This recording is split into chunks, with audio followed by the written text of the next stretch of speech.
Good morning, everyone, and thank you for being here. I see a lot of nice good mornings from all over Europe, which is always great to see.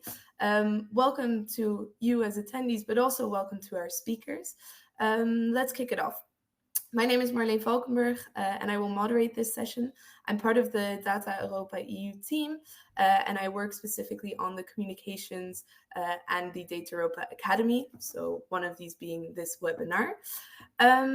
This is the fourth webinar, actually, of this series, the Open Data Maturity Report 2022, and today we will be diving deeper into the policy dimension. So if you're not familiar with the report, the Open Data Maturity 2022 report, it's an assessment and it's actually based on a self-assessment survey measuring the level of open data maturity amongst the EU countries. And it does so against four different dimensions: the quality, the portal, the policy, and the impact dimensions. So this fourth webinar, as you can probably guess, will guide you, one, through the insights of this self-study, but focus mainly on the presentations of the best practices around the policy dimension. So what are the indicators for this policy dimension? And we have the honor of having two countries participating who will share their best practices, namely Italy and Estonia. To go back, looking back on this series, as I mentioned, this is the fourth one. The first one took place all the way back in March, and it highlighted a general overview of the results of this assessment. Then we decided to initiate this series, focusing on each respective dimension. We started with the quality dimension, which was a webinar that took place in April, where we saw Slovenia and Ukraine presenting their best practices on this specific dimension. Then the portal dimension was highlighted in a webinar that took place in July, where we saw France and Poland also sharing their insights. But of course, that's the series, and today we're focusing on the policy dimension specifically and why it is so important. So to close off this introductory speech, I encourage you all to go through the Open Data Maturity Report, which you can find on the Data.europa EU portal, if you want to dive not only into the other dimensions, but also specifically into this policy dimension. And you can also stay tuned for the data story that's coming up soon, specifically on this policy dimension. So that's a little bit about the introduction. Now let's move to the rules of the game. Important to note is that this webinar will be recorded, and the recording will be published next week on the Data.europa Academy, as well as on the YouTube channel. And this will also be shared with you all. Next to that, please reserve 3 minutes after the webinar takes place to help us or to fill in our feedback form and to help us improve the Data.europa Academy and all of these webinars that take place. So please, if you can, it will be much appreciated. And most importantly, for all of your questions, please use the Click Meeting chat. I already see a lot of you typing their good mornings there, but during the presentations, feel free to add in your questions, as we will also have a Q&A session at the end of this webinar. So that's about the rules of the game, but I think more importantly is to share the speakers. As today I'm not alone presenting the policy dimension, I have three experts here with me who will dive further into the policy dimension and into the country experiences. So starting off, we have Natalia Rozbroj from the Publications Office of the EU, and she is actually one of the main people responsible for the publication of the Open Data Maturity Report each year, and she will dive deeper into what this policy dimension entails.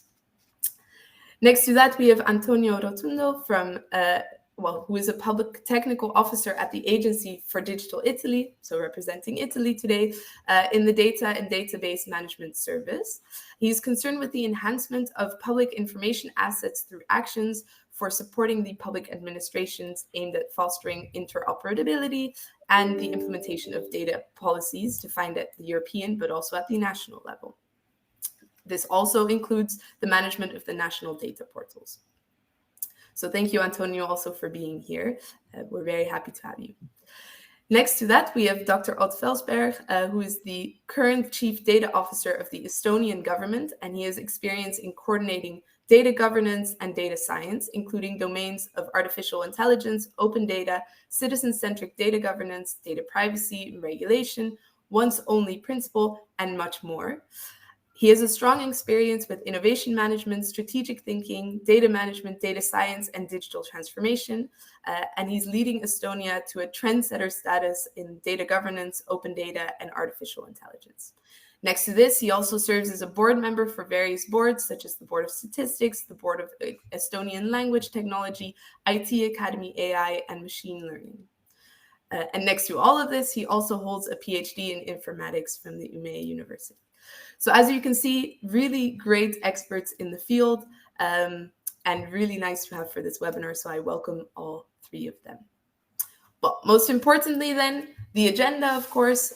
What will the webinar setup look like today? Well, I just did the introduction to the webinar and the rules of the game, but I think, and we move on to the next presentations after that, which we've all been waiting for.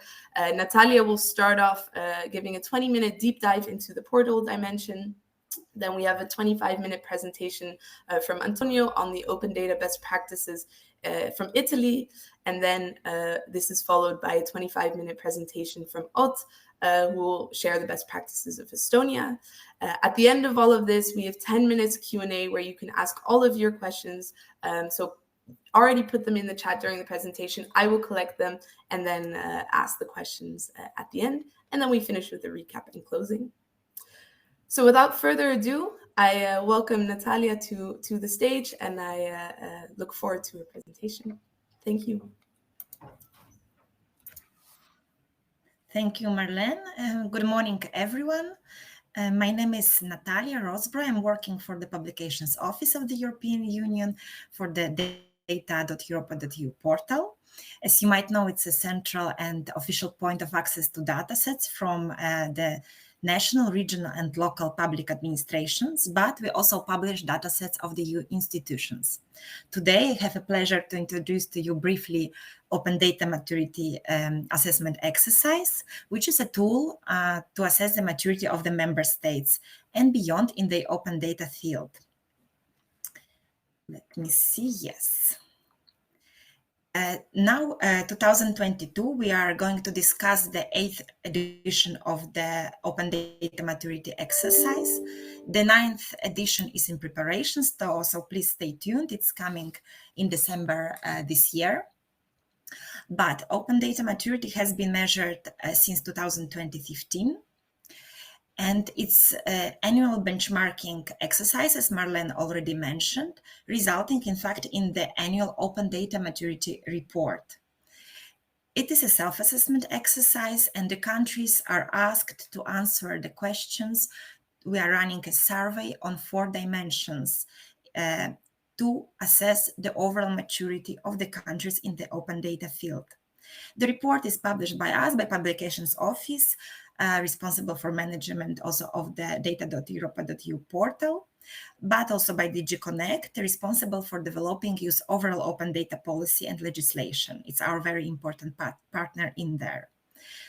The latest edition now, we measured the maturity in 35 European countries, of course, 27 EU member states, but also Iceland, Norway, Switzerland, and the 4 candidate countries, Albania, Montenegro, Serbia, and Ukraine, and also in Bosnia and Herzegovina. Yes, the slide is coming. Now, how do we measure the maturity? A little bit about the methodology. Of course, as also Marlene mentioned, it is structured along 4 indicators. Policy, which we are discussing today, focusing on the maturity of countries' open data policies and strategies. Impact, it's measuring their use and impact of these policies and implementations. The portal, the features of the portal, the development of the portal, and how portals are making accessible and support interaction with users, the open data, and the quality dimension, measuring the developments in the quality of metadata mostly.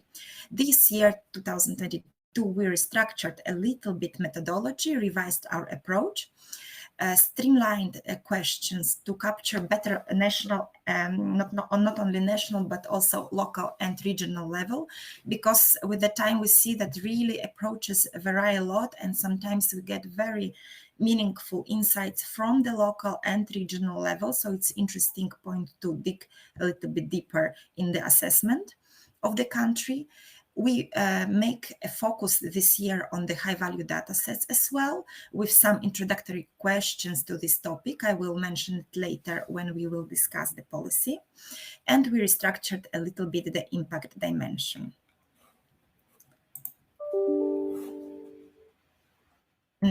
For 2022, the average open data maturity for countries is at 75%. It's a little bit lower than last year, but just a little bit, 3%. Last year we had 78% of the maturity level.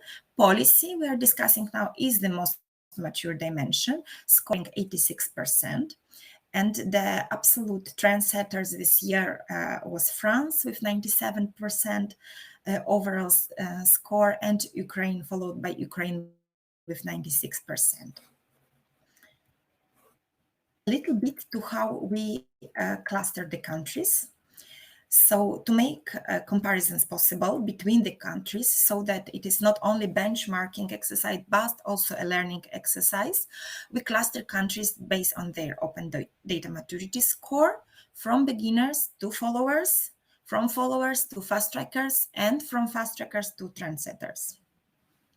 The majority of the countries score in the spectrum above 65%, so we still can say the maturity is quite high. And 8 countries scored even above 91%.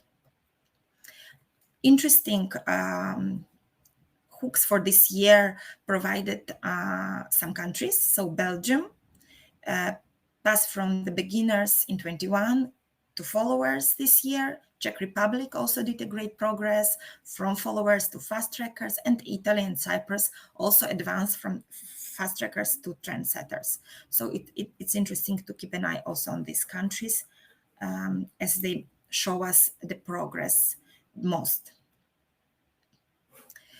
But now coming already to our policy dimension, to give you a little bit a bird eye overview before we have our presenters who will give us really hands-on on how they do in the policy field.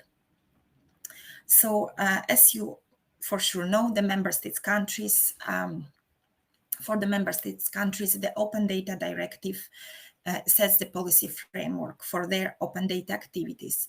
And when we are measuring policy dimension, we are surely looking and basing ourselves mainly on the legislation, on the European legislation, to set up the indicators and set up the questions. Open Data Directive, just briefly, entered in force in July 2019, and it was replacing Public Sector Information Directive.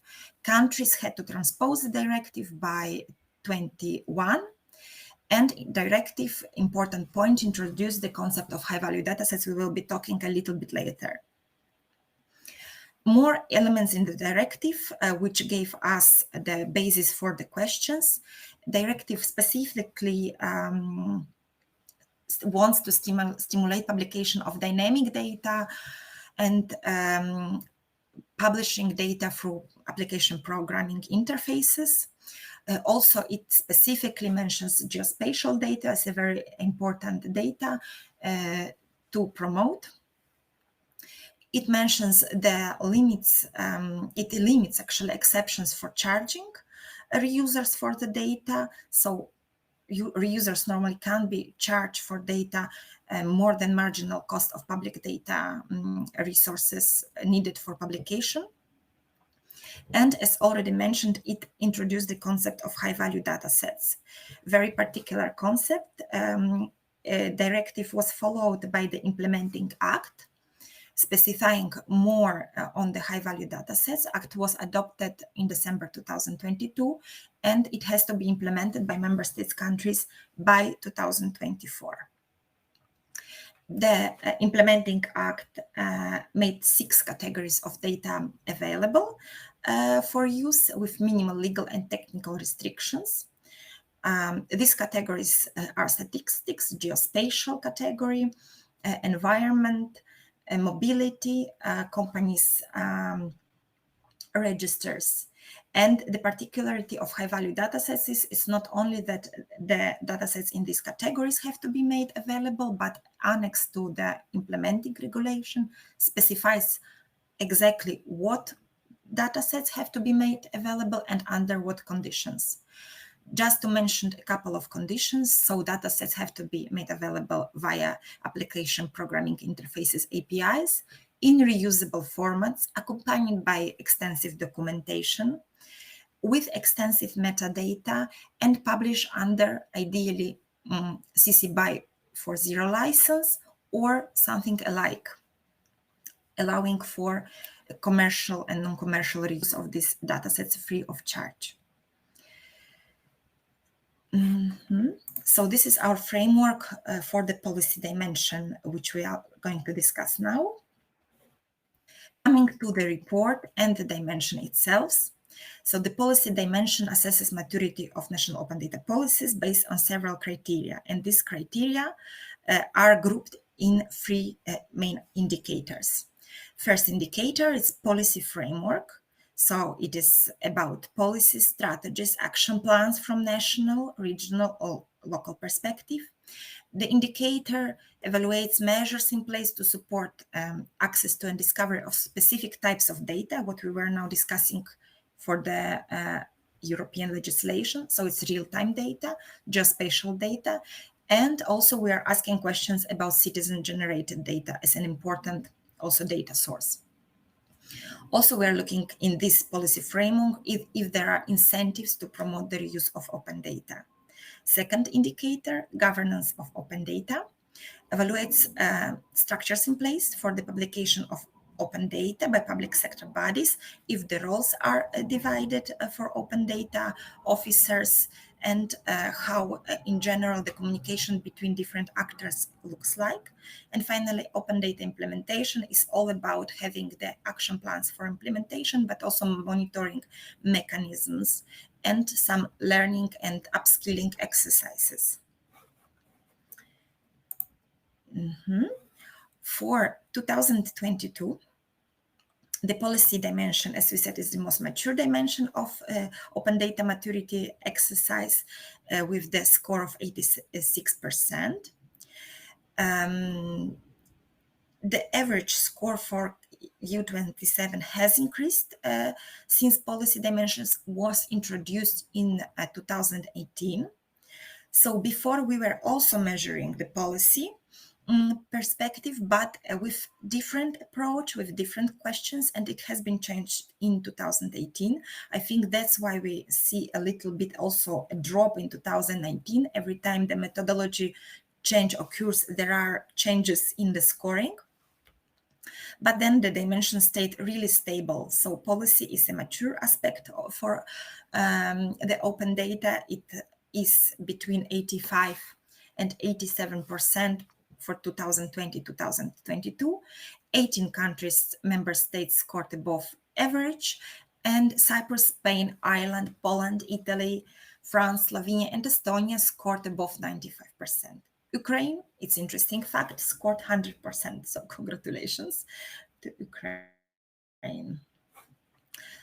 Now a little bit deeper into single indicators. So for policies, for a policy framework, we can say that policies, open data policies, strategies, action plans are really in place by most of the countries. So all countries have data policies in place. The approaches vary. Some are transposing the law. Some other countries are having more dedicated documents with special data acts and so on, but the policies are in place. Most of the countries adopted also strategies and more in-depth lists and plans with the criteria for open data implementation. Regarding access to and discoverability of real-time, geospatial and citizen-generated data, the countries are also doing very well. Between 81-89% of countries have incentives and measures in their policies trying to facilitate publication of these types of data, mainly real-time and geospatial. For the citizen-generated data, the topic is still quite new, so only 33% of countries have measures that incentivize the publication and access to citizen-generated data. It's a little bit lower, but it's also understandable because it requires collaboration also with citizens, adoption of portals permitting publication of this type of data, and so on. Also, reuse is promoted by countries with 89% of participants in the survey.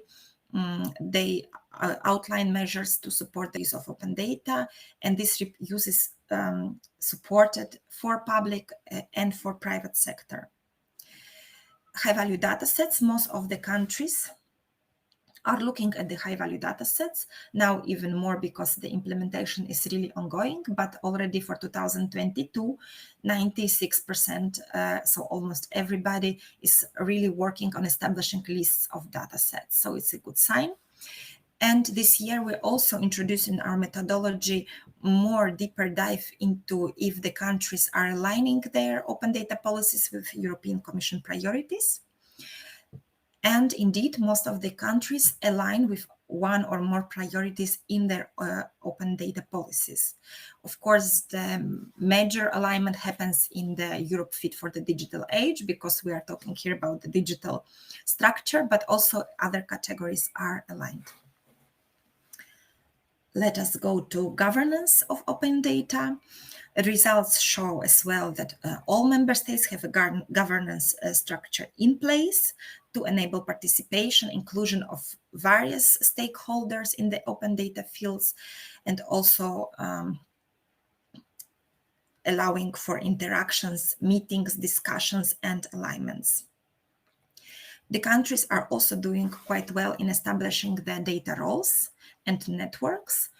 23 countries out of 27 have open data contact points in their governance structures. It's a very good sign as well.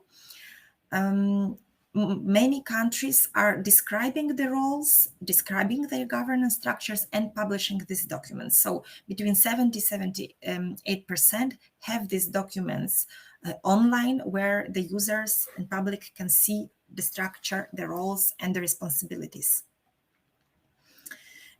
Most of the member states conduct open data initiatives at local, regional, national level.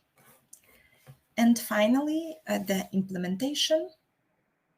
So for the open data implementation, the results show that there are, in most cases, monitoring mechanisms.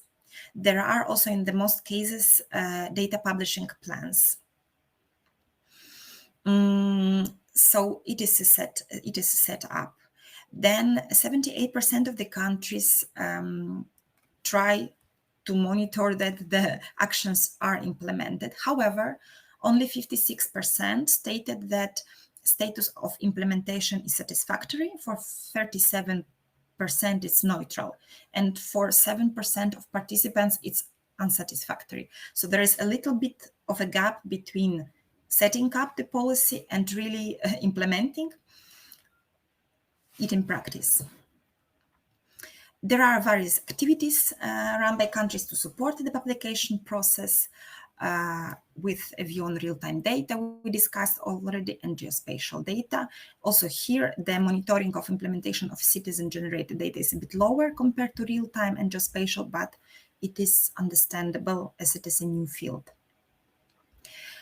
26 out of 27 countries have set up training activities also to refine data skills, to upskill the civil servants, and in general to encourage data literacy.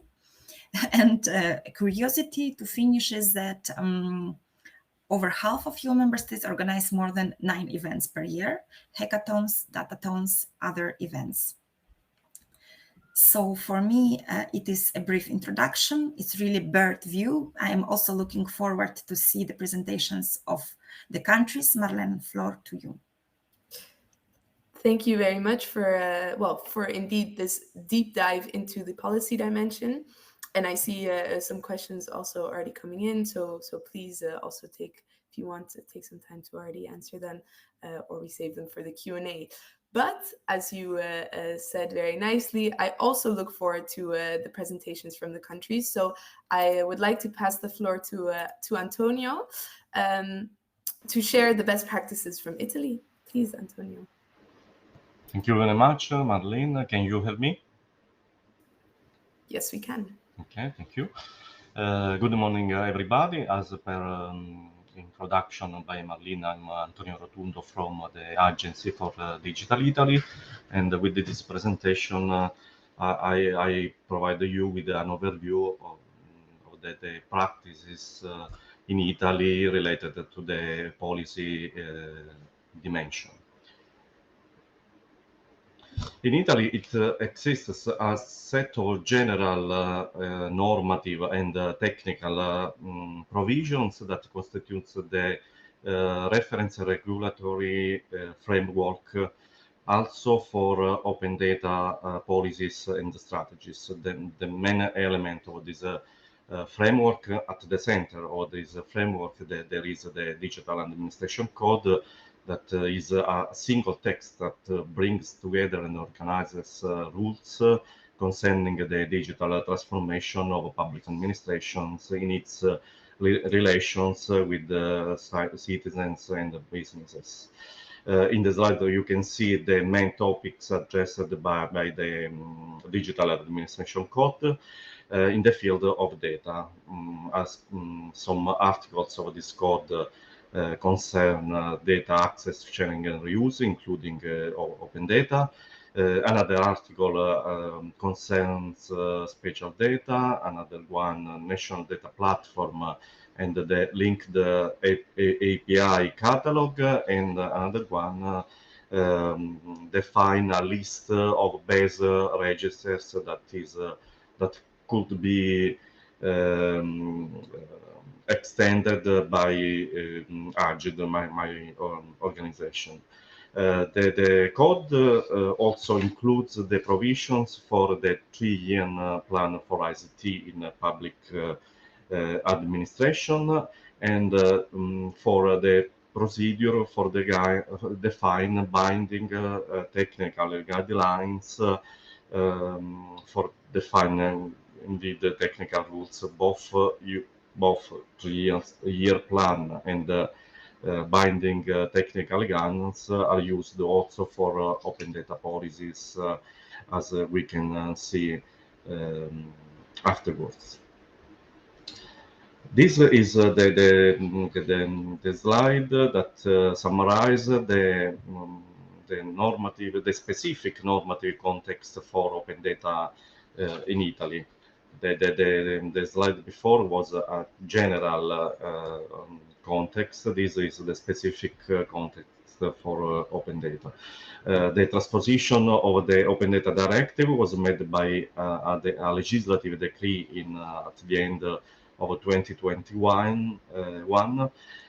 This decree actually has amended another legislative decree published, adopted in 2006, that continues to be the normative reference for open data in Italy. A specific article in this decree has assigned the Agency for Digital Italy the task of defining the guidelines for a better implementation of the arrangements set out in the decree and in the directive. This article is a specific provision of the national legislation, as the directive doesn't provide for such arrangement. The document aims at supporting public administrations and other subjects in the process of open data and the reuse of public sector information through specific requirements and recommendation. Specifically, these indications concern formats, publication, metadata profiles, licensing, reuse requests, and search tools, all aspects regulated by the directive and by the decree. But the document also includes indication on organizational aspects and data quality. And in addition, the decree and consequently the guidelines recognize the role of national access point to open data to the portal managed by my organization. Finally, I like unlike in past years, a specific licensing framework is defined with these guidelines. That is, open data shall be made available for use under the conditions of the CC BY 4.0 or CC 0 or any equivalent or less restrictive open license. This is as probably you know, is also aligned to the arrangements on licensing set out in the implementing regulation about the high value datasets. The guidelines also include a section dedicated to this type of data, that is high value datasets. And the document for this a specific guidance document for providing future specific requirements and the recommendation for the high value dataset providers in order to ensure that this data be conformant to the arrangements set out in the implementing regulation. Those arrangements will concern the coordination at national level and then the measures and initiatives for monitoring the level of the use of high value datasets.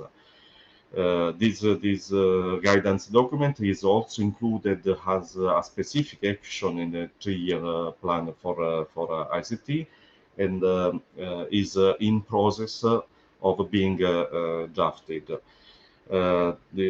This guidance will include the recommendations also about the special data that, as you know, fall under the Inspire directive and then the linked regulations.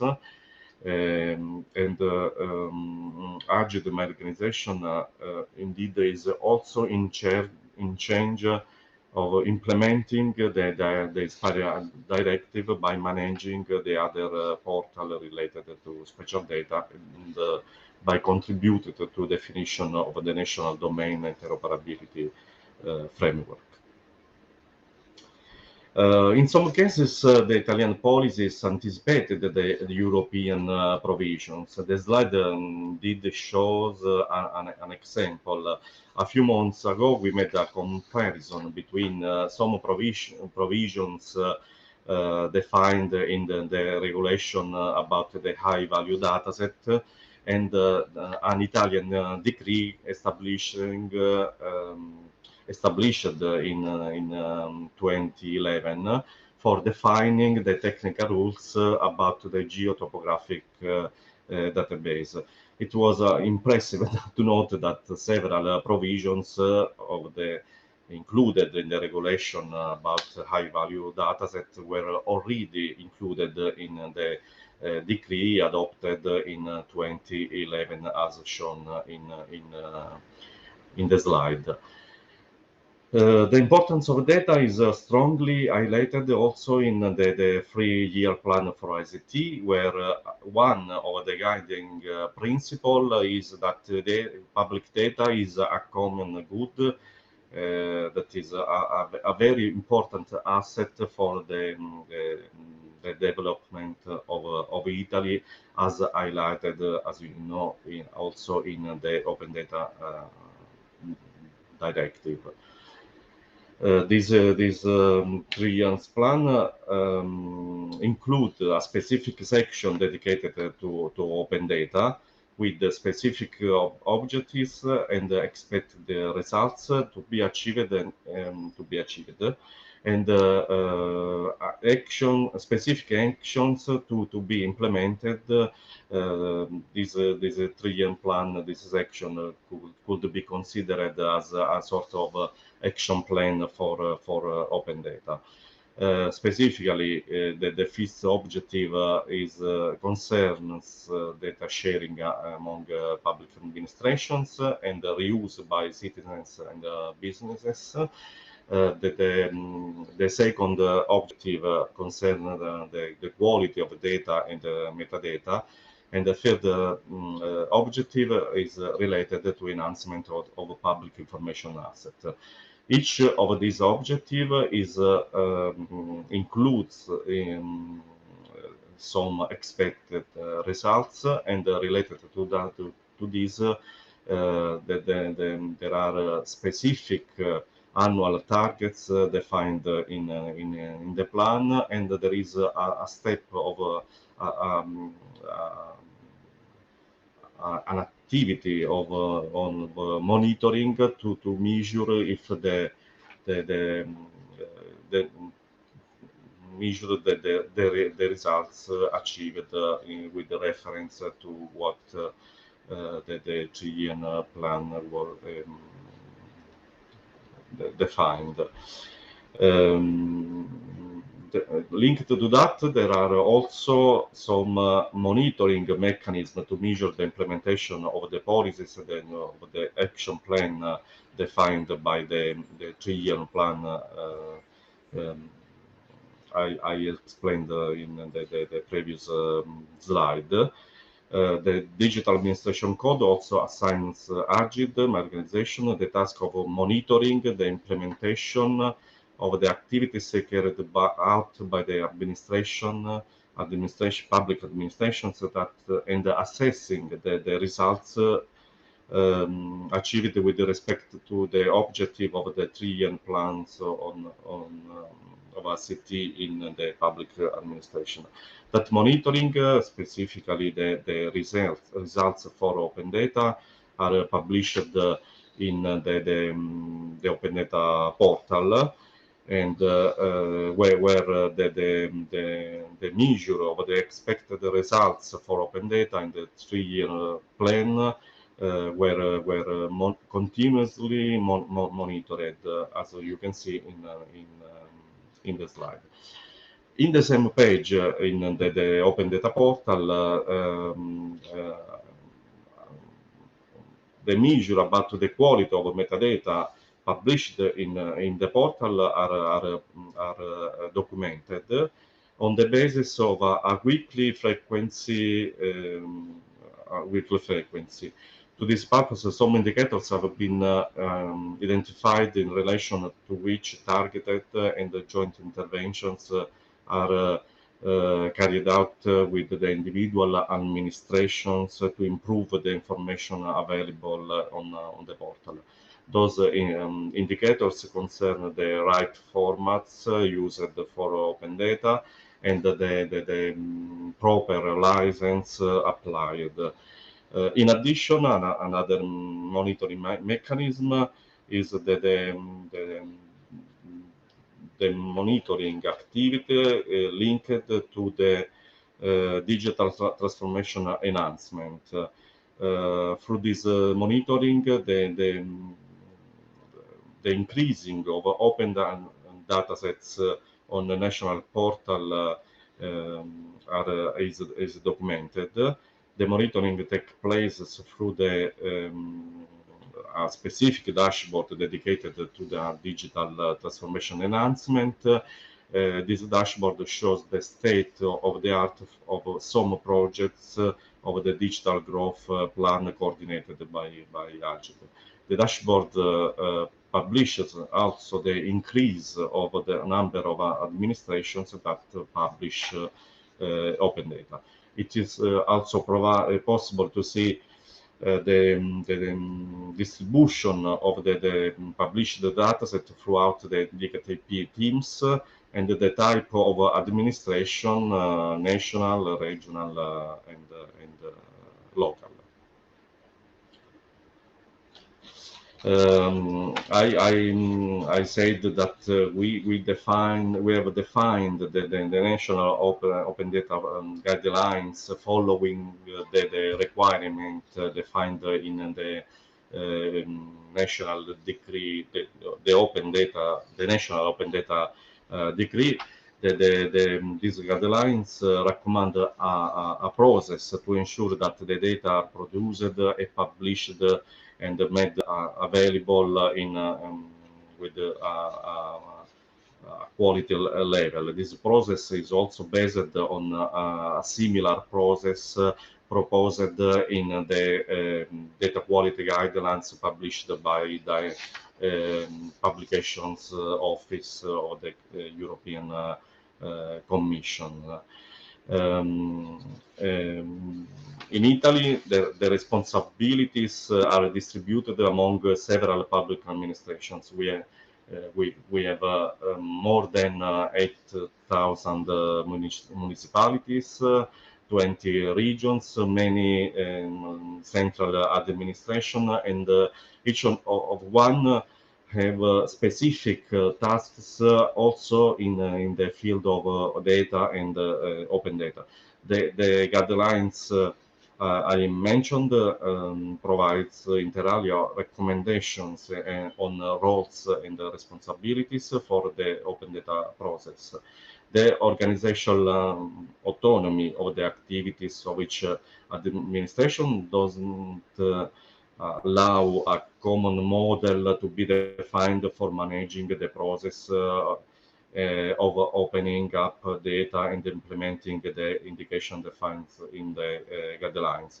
Each administration and within it, each organizational unit are recommended to define its own organizational model on the basis of the financial, human, and instrumental availability. Nevertheless, the public administrations are recommended to set up a special working group dedicated to the open data process and a responsible officer of this working group. In addition, a relevant role in this process is played by a specific figure in Italy, that is the office of the digital transition manager, established by the digital administration code. This manager is responsible for the transition to the digital operating mode and reports directly to the political top management, or in its absence to the administrative management of the administration. This manager plays a role of reference of the political and or administrative top management and is a transversal figure across the entire organization, empowered to act all the offices and areas of the administration. And also as a contact point with the Agency for Digital Italy and the presidency of the Council of Ministers for issues related to digital transformation of public administration. This manager has also the power to appoint a specific working group for the open data process, as I said previously, and are responsible for this working group. The guidelines also includes recommendations about the coordination of this working group, and it's responsible with the other figures involved in the digital transformation process in the public administration, such as data protection officer responsible for document management, and so on. What we are doing now, we are working on the definition of a guidance document on publishing and reusing a high-value dataset that will be published at the end of October. This activity includes also the engagement of data owners for example, addressing legal or technical barriers that could block the publication of high value datasets. And this activity also includes the identification of high value datasets in Italy and a definition with the data owners of a common path to apply the regulation. This guidance document is also recommended in the regulation itself, because the regulation establishes that each member states could define a guidance document for public administrations to be followed by public administration to publish this kind of data. In addition, we are also working to align metadata profile to the arrangements of regulation about high-value dataset in the field of metadata. As probably you know, in metadata, it has to be clear that the data documented is a high-value dataset. That's all. Thank you very much.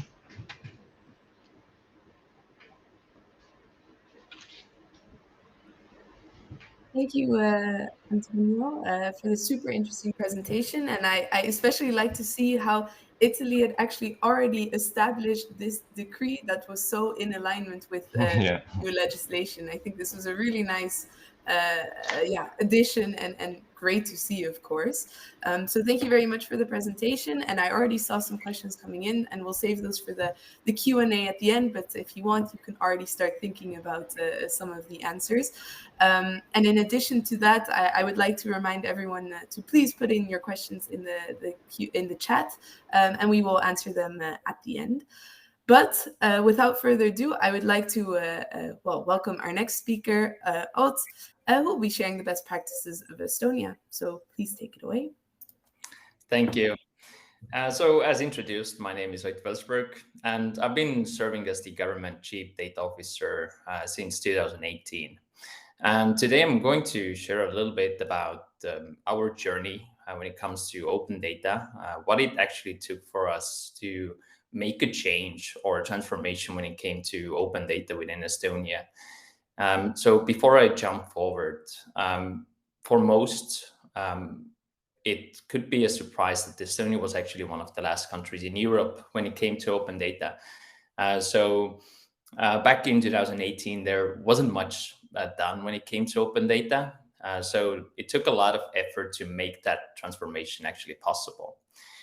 But first, I'm going to jump into our digital state agenda. So as part of our digital state agenda, we pay a close attention and importance to the foundational part, which enables us to, from one end, build an AI-powered government, ensure that we can, in future, still use Estonian as our mother language in various government services.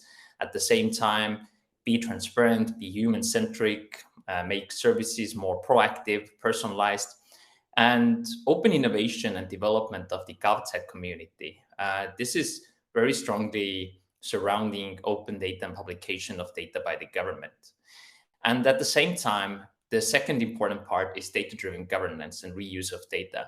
So we are really talking about the foundational part of making a change or transformation within the government that open data can enable.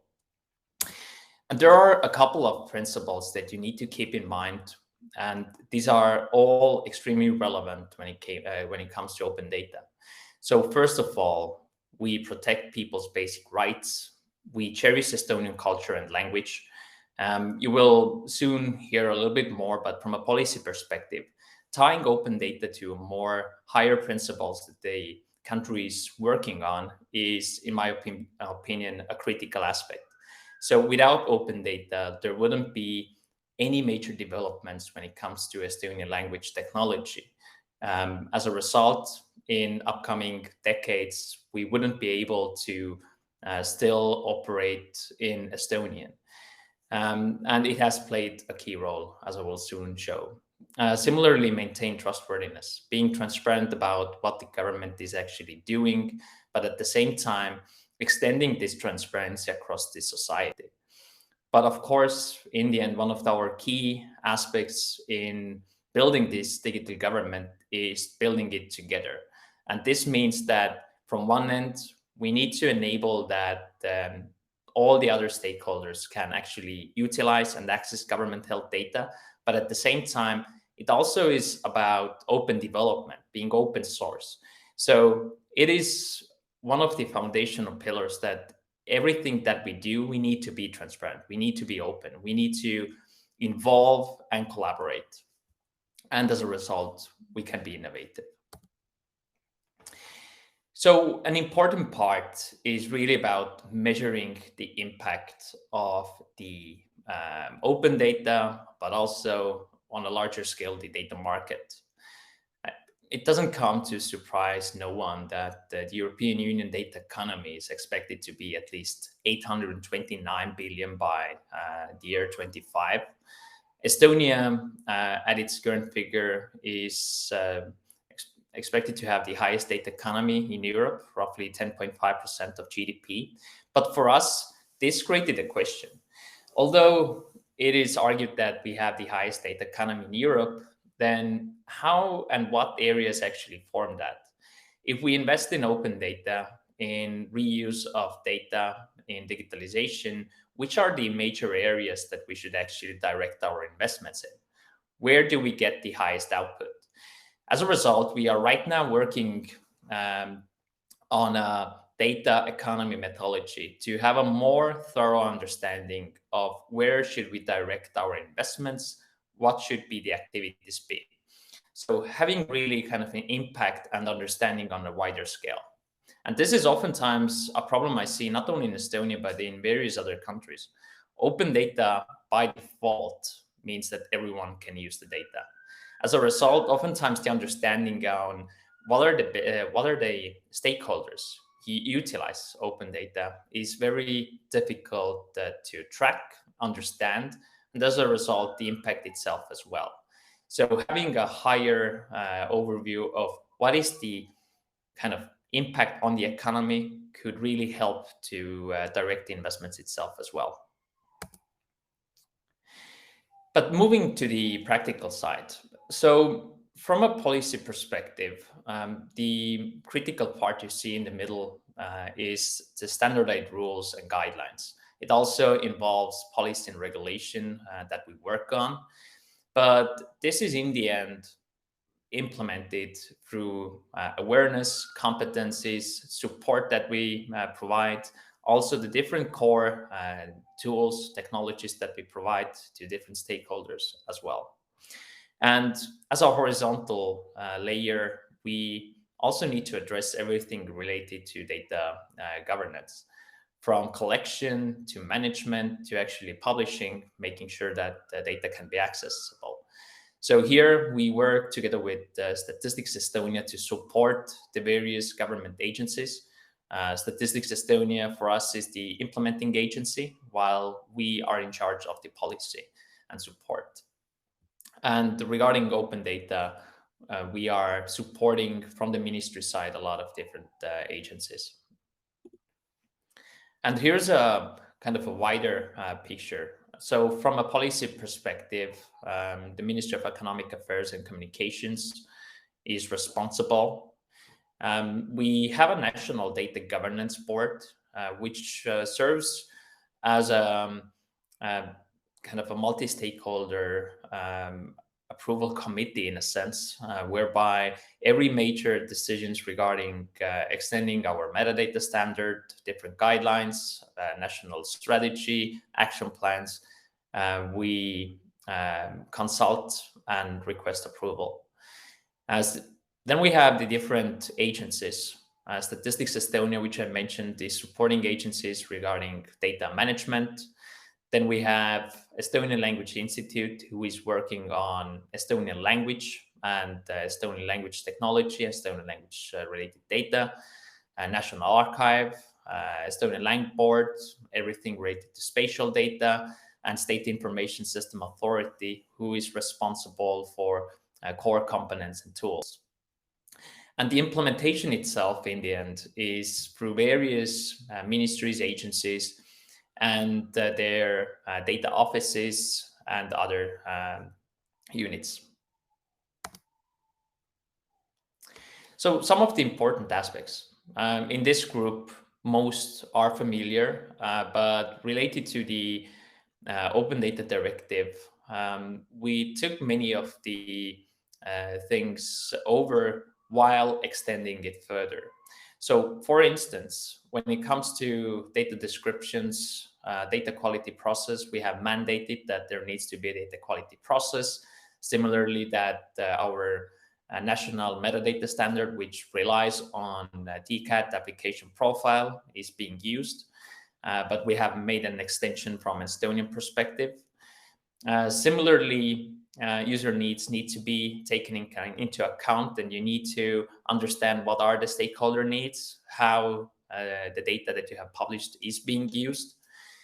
We are also working on additional high-value data sets, which I'm going to cover in a second.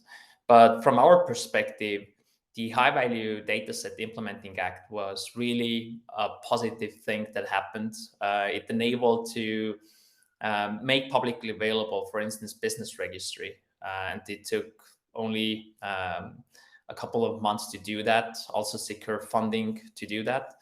And similarly, right now, in all the high-value dataset categories, we already have made the data accessible.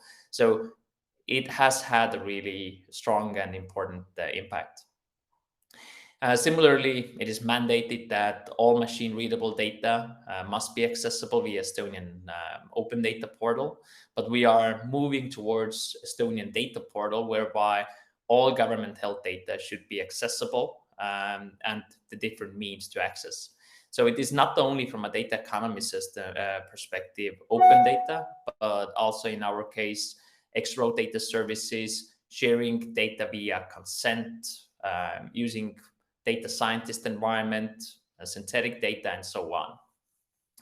And similarly, what we extended and made mandatory is that the reuse conditions, licensing, must be available, and they need to be based on our controlled vocabulary.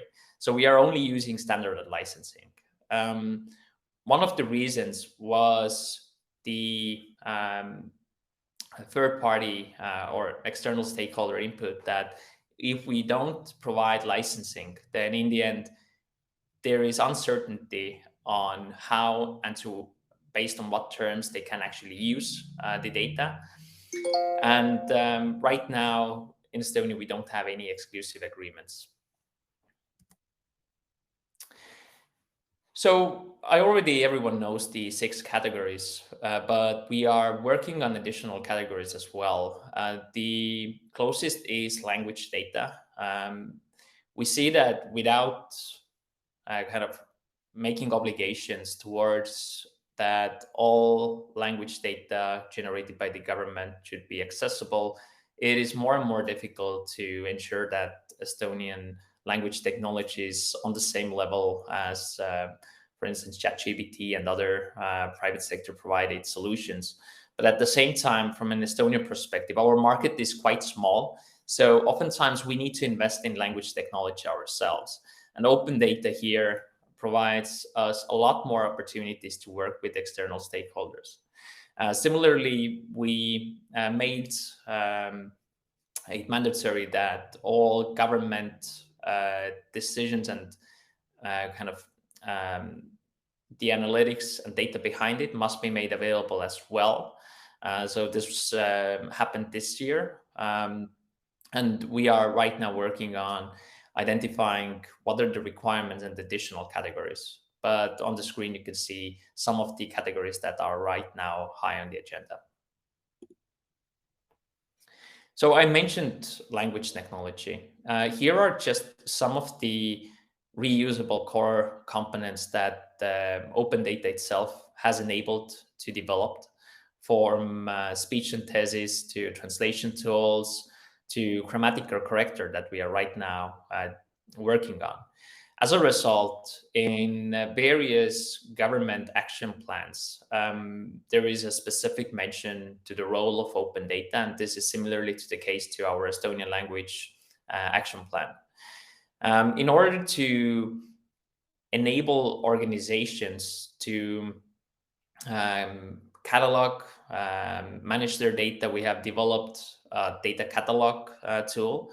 And also we have our open data portal, it should be developed, and register of registers. So these are the core components related to open data that everyone can use. Similarly, we have developed, for instance, an anonymization tool. It is not only about the data that doesn't contain any sensitive information. We should also work towards making sure that everyone can share data in an anonymized manner. And as a result, we created an anonymization tool. And similarly, when there are any questions regarding if something could be made publicly available, there are questions regarding data protection, impact on that, then we have data and AI panel.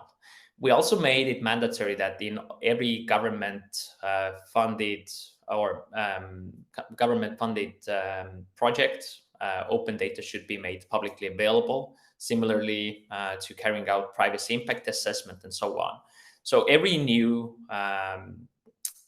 investment carries a requirement for open data to be published. Similarly, we are right now working quite actively on privacy enhancing technologies to really look into how we are able to make publicly available data that otherwise is not considered open data.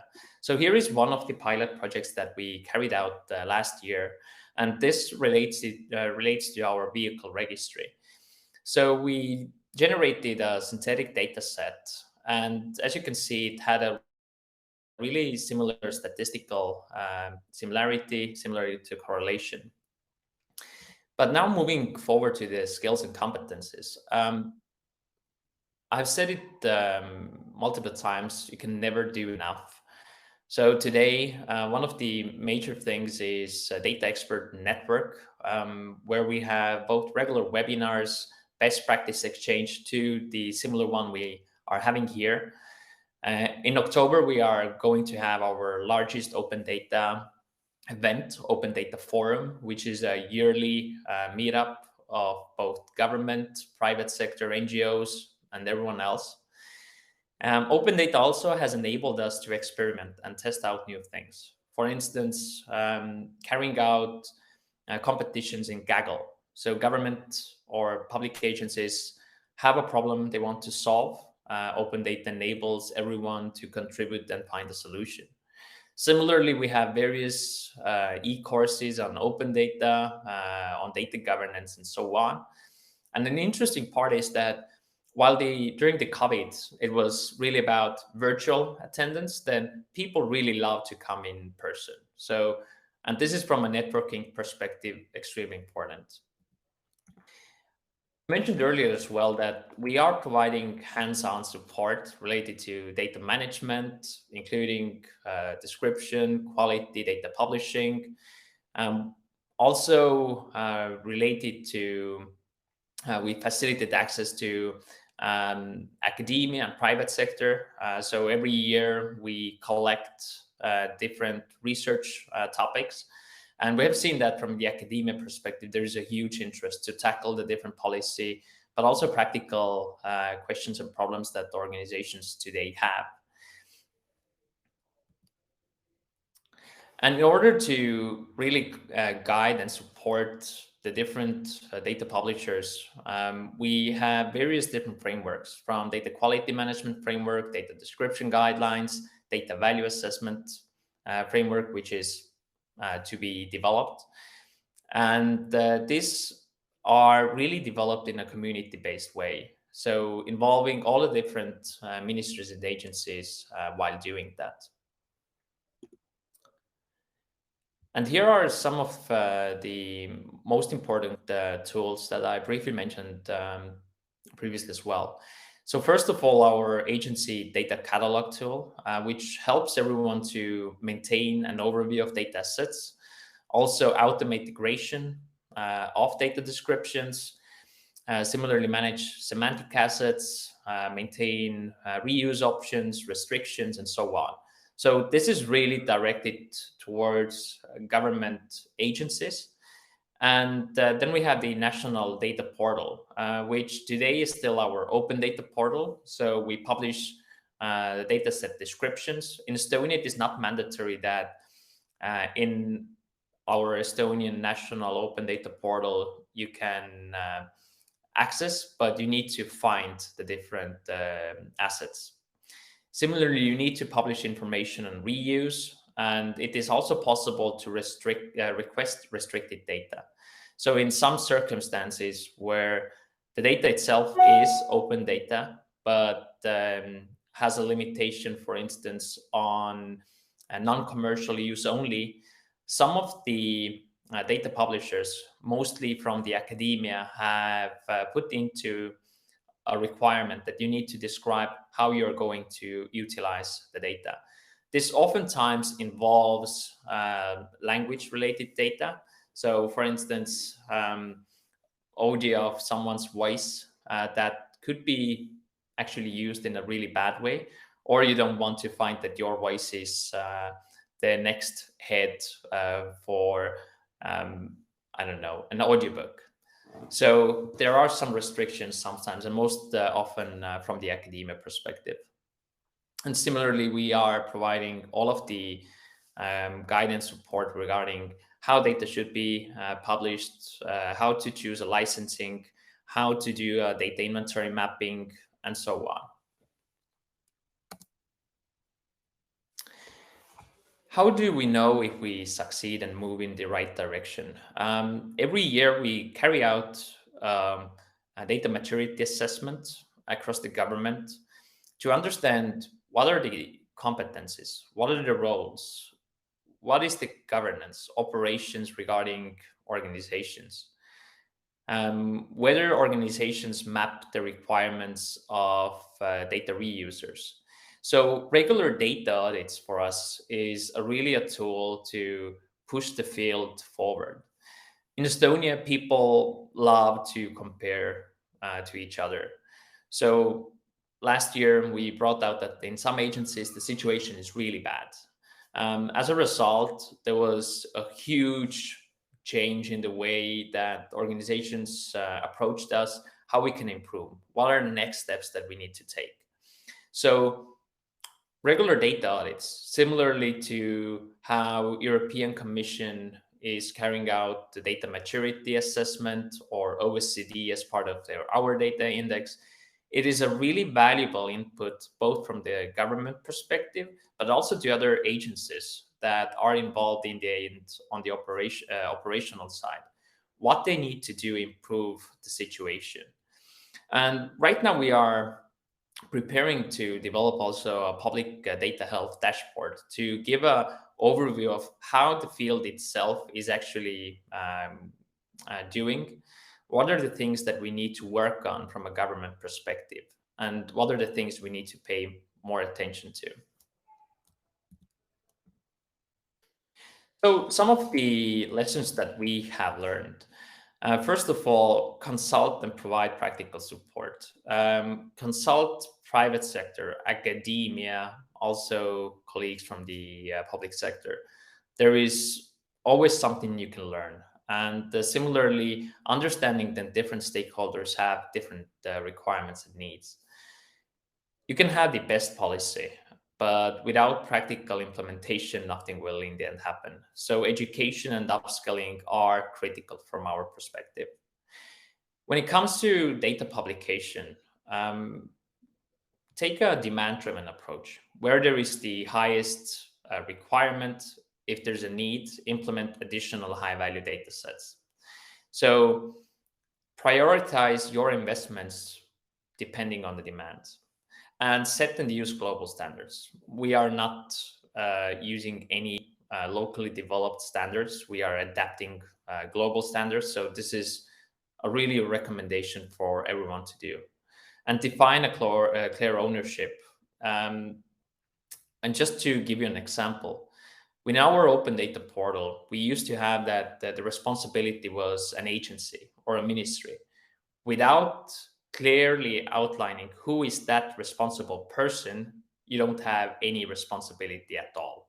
So define a clear ownership. And finally, as I mentioned, continuous monitoring and improvement. Act on what you find, monitor how the field is working. Thank you. Thank you very much for this very interesting presentation.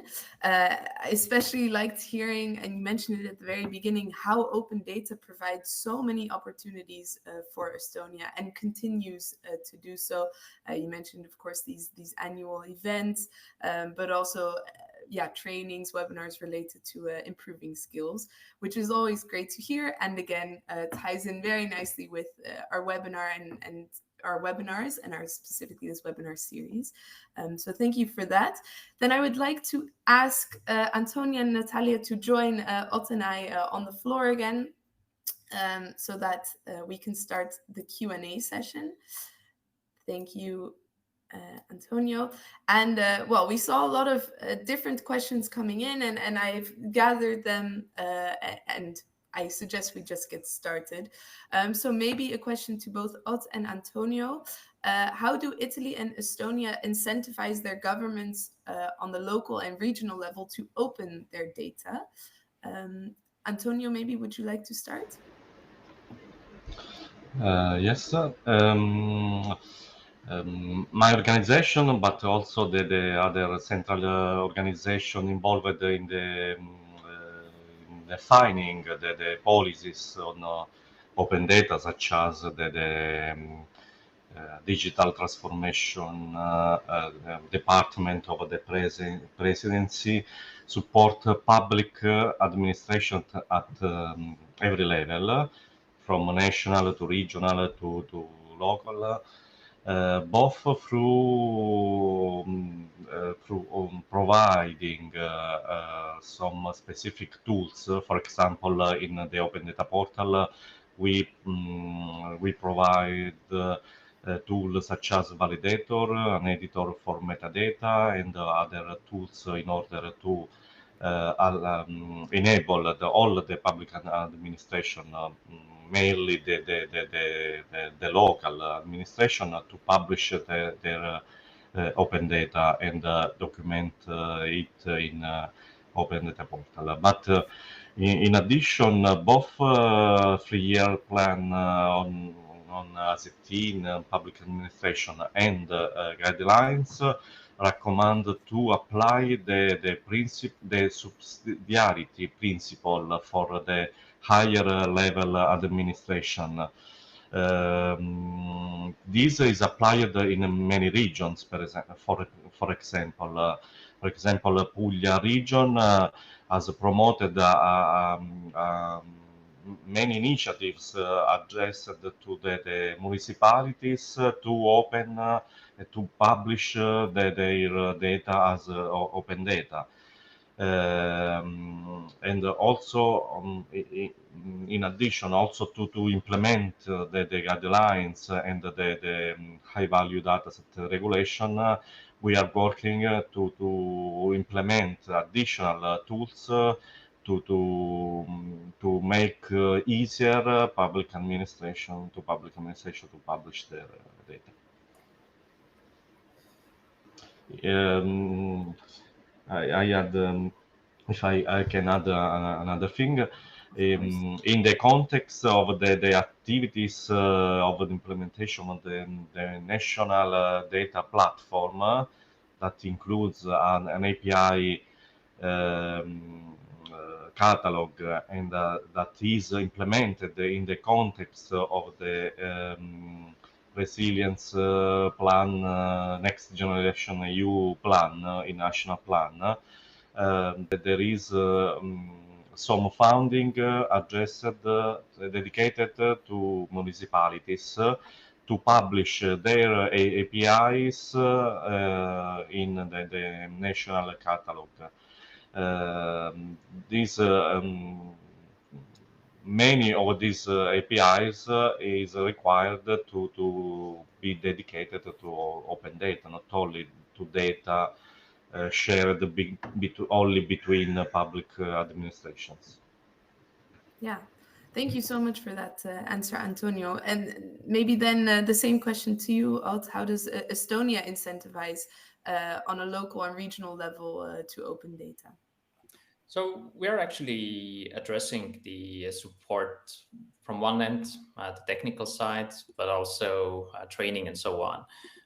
So maybe the first important part is that municipalities typically in Estonia use different central services and platforms. They are either provided by the central government or either through private sector.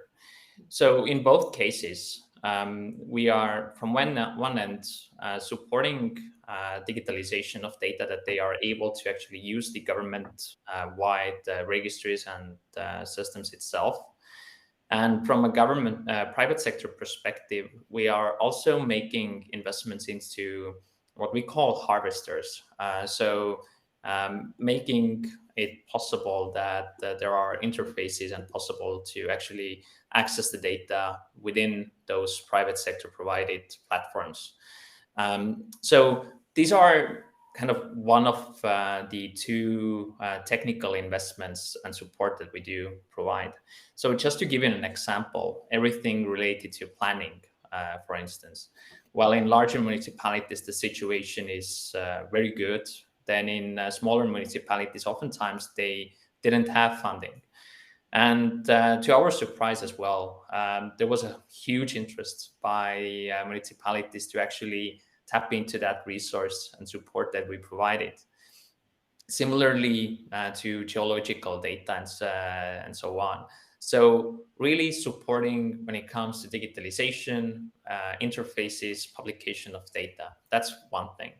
The second is community and trainings. 2 years ago, we initiated a local government-specific kind of working group just to address their needs, because they are not universal to the central government, which oftentimes have more resources, more capacity. But the positive side is that municipalities have a better understanding oftentimes about the needs of people, the needs of companies. So really educate them. And this brings to the data inventory or data asset mapping. So we've been working with various municipalities on helping to highlight what are the priority data set that should be made publicly available. And this also includes that if they are describing their data assets, we provide support in validation, also providing recommendation what could be changed, because for many, open data is sometimes the first step towards even understanding what type of a data in a smaller municipality they do have. So before our municipality or local government reform, we had municipalities with less than 500 people. So imagine that. And then we talk about you need to fill in this and this requirement. This requires another approach. And similarly, we are providing the core tools, so they don't need to develop anything. And municipalities especially, they haven't developed their own open data portals. Rather, they are using our government-wide open data portal. And similarly, now we are providing them a data catalog tool as well. So really supporting them on everything they have questions with. whether it is legal questions, technical support, investment, and so on.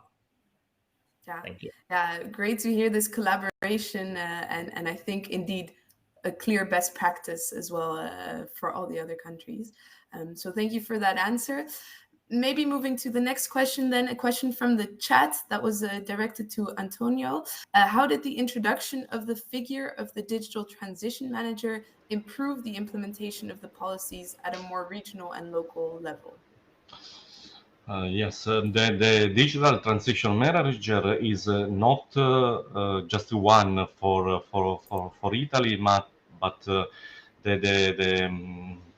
the law, the digital administration code establishes that each organization, each public administration shall to appoint a digital transition manager who will be the contact point between the organization, the network of the other organization, and also to the central organizations such as the mine that deal with the open data, but in general with the digital transformation. So the implementation of policies at regional and local levels are followed by this manager appointed in each organization. He has the power to address the work of all organizations at any level, because he's also the contact point to the political and the administrative top management. Yeah, I think that clarifies. So thank you for answering that question from the chat. Another question from the chat, this time directed to Ot. You mentioned that the policy started to be implemented around 2018. The question was, what were the main challenges or potential blockers when implementing such an impactful policy in actually such a short amount of time? Did you face any resistance, or did you face support from the local administrations? I see you laughing, so I look forward to the answer. Yeah, so it's a longer story. It wasn't easy, to be honest. Just to reflect back on the community side, I remember the first open data working group meeting where we had little less than 20 people showing up, of which 1/3 were us, the people who actually carried out the working group.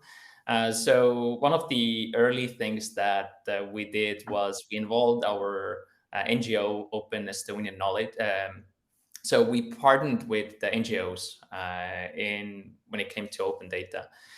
Today, the situation is much better. So sometimes we have roughly 150 people attending. But back then, there was little interest. And it was oftentimes the question about, why should we invest? Why should we do anything? Back then, in our open data portal, we had roughly 40 data sets. Just to give you an understanding, 40 data set on the government open data portal. There was zero interest in investment or doing anything that took more than 1 minute of a person's time. So it took both from government perspective that we made it more harsh and stricter, that they actually had to publish data when it came to investments that the ministry approved. But also on another end, we started to provide a lot of support to them as well. And early on, it was really about the demand-driven approach. I saw that there was a question as well. We utilized GitHub. So it was available to everyone. We kept an open communication on how things are working, what are the problems, and so on. So it was a long process. And while doing that, we learned a lot of things as well. Don't do things for the agency. They will never take any ownership. We tested it out. It was a horrible decision.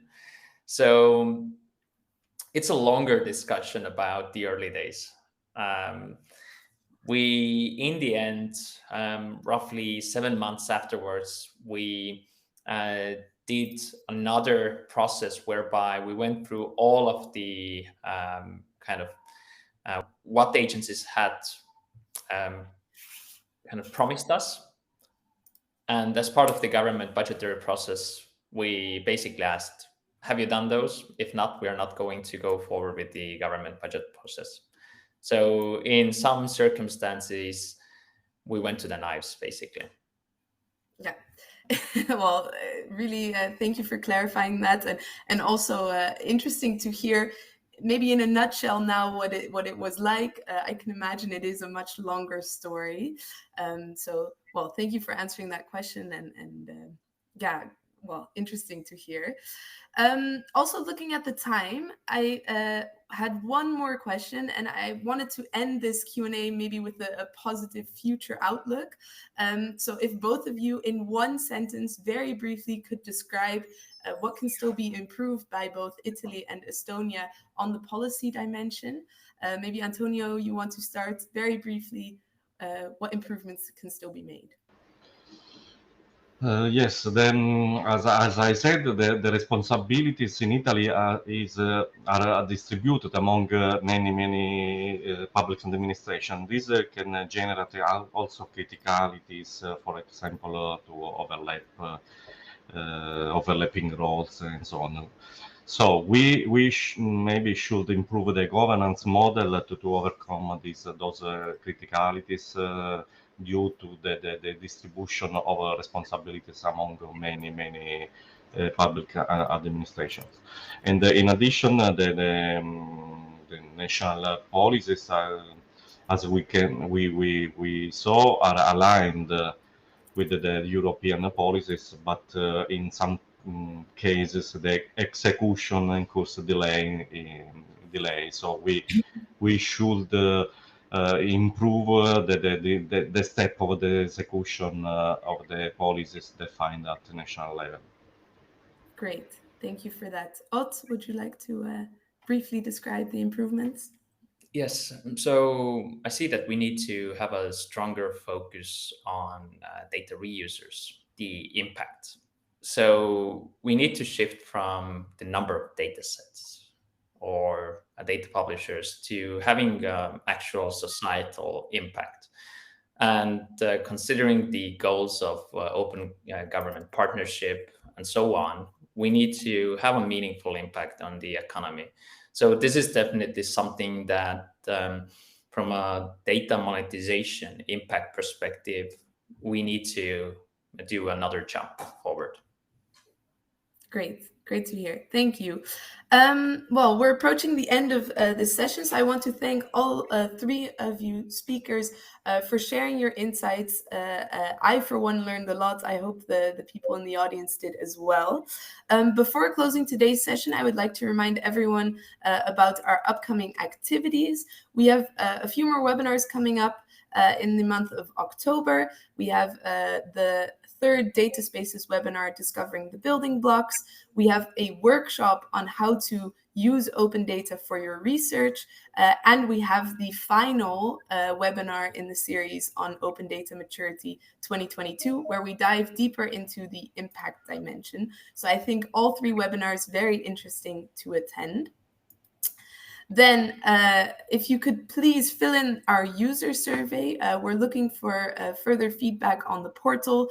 So please scan the QR code. You can also find the link in the chat once it is shared, but you can also find it on our portal when you go to data.europa EU. Then you can fill it in there. Next, a reminder, of course, to sign up for the newsletter if you want to stay up to date on all of our activities, but also make sure to follow us on all social media, on Twitter, on LinkedIn, and on Facebook, so that you get updates on the various activities that we have going on. And then finally, to close off this session, I want to thank our speakers again. I want to thank the audience for being here. Like I said, I learned a lot. I hope you did as well. And please provide feedback on this webinar. It helps us for the next webinar. So I'll leave the QR code on the screen. Thank you to everyone that attended, and I wish you all a pleasant day.